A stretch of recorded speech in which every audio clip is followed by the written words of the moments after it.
আপনার ওয়াইফাই লাইনে আছে কিন্তু আপনার মোবাইলে সেটা কাজ করতেছে না বা নেট আসতেছে না। সেটা কিভাবে আপনারা ঠিক করবেন সেটাই আজকে আমি আপনাদের দেখাবো। এরকমের ইন্টারেস্ট ভিডিও পেতে আমার চ্যানেলটা সাবস্ক্রাইব করে দেবেন এবং ফেসবুক পেজটাকে ফলো করে দেবেন।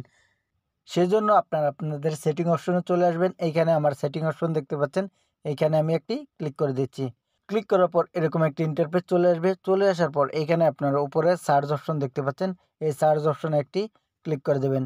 ক্লিক করার পর এরকম একটা ইন্টারফেস চলে আসবে। এইখানে আপনারা লিখবেন নেটওয়ার্ক। নেটওয়ার্ক লেখা শেষ হলে এইখানে আপনারা দেখতে পারবেন অনেকগুলো অপশন চলে আসবে।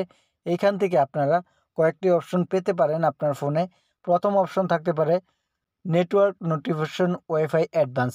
এরপরে থাকতে পারে আপনার সেভ নেটওয়ার্ক ওয়াইফাই অ্যাডভান্স, বা আপনার ফোনে এই দুটি অপশন না থাকলেও তৃতীয় অপশন থাকতে পারবে manage network wifi advance setting.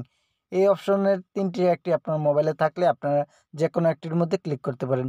এখানে আমি সেভ নেটওয়ার্কে ক্লিক করে দিলাম। ক্লিক করার পর এরকম একটি ইন্টারফেস দেখতে পারবেন। এখান থেকে আপনারা নিচের দিকে দেখতে পারবেন লেখা রয়েছে সেভ নেটওয়ার্ক। এখানে আপনারা একটি ক্লিক করে দেবেন।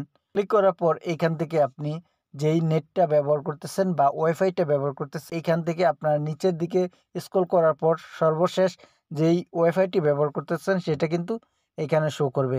এখানে দেখুন আমার যেই ওয়াইফাইটি রয়েছে সেটা কিন্তু এইখানে শো করতেছে। এখানে আপনারা যেই ওয়াইফাইটি রয়েছে সেই ওয়াইফাইয়ের উপর আপনারা একটি ক্লিক করে দেবেন। ক্লিক করার পর এরকম একটি ইন্টারফেস চলে আসবে। এইখানে আপনারা নিচের দিকে লেখা দেখতে পারবেন ফরগেট নেটওয়ার্ক। এখানে ফরগেট নেটওয়ার্কে আপনারা একটি ক্লিক করে দেবেন। ক্লিক করার পর এখান থেকে বের হয়ে সরাসরি আপনারা ওয়াইফাইয়ে চলে আসবেন। এইখানে দেখুন আমি ওয়াইফাইয়ে টাচ করে দিলাম। টাচ করে দেওয়ার পর এইখানে আমার ওয়াইফাইটি দেখাচ্ছে। দেখানোর পর এইখান থেকে আপনারা যেই ওয়াইফাইটি বর্তমানে ব্যবহার করতেছেন সেই ওয়াইফাইয়ের উপরে আপনারা একটি ক্লিক করে দেবেন। ক্লিক করার পর এইখানে আপনার যে পাসওয়ার্ডটি রয়েছে ওয়াইফাইয়ের সেই পাসওয়ার্ডটি আপনারা এইখানে দিয়ে দেবেন। এখানে আমি আমার পাসওয়ার্ড যেই ওয়াইফাইয়ের রয়েছে সেটি দিয়ে দিলাম। দিয়ে দেওয়ার পর উপরে আপনারা দেখতে পারবেন কন্টিনিউ লেখা রয়েছে। এখানে কন্টিনিউতে আপনারা একটি ক্লিক করে দেবেন। ক্লিক করার পর আপনার যে ওয়াইফাইটি আছে সেটা কিন্তু উপরে শো করবে। ওয়াইফাইটি কানেক্ট হওয়ার পর অবশ্যই কিন্তু আপনার ফোনটি রেজিস্টার্ড বা অফ করে অন করবেন। অন করার পর কিন্তু আপনার নেটওয়ার্ক কাজ করা শুরু করবে আপনার মোবাইলে। এভাবে চাইলে আপনি মোবাইলে নেটওয়ার্ক পুনরায় আপনাদের যে ওয়াইফাইয়ের সমস্যা ছিল সেটা আপনি রিমুভ করতে পারেন। এরকমের ইন্টারেস্ট ভিডিও পেতে আমার সাথেই থাকুন।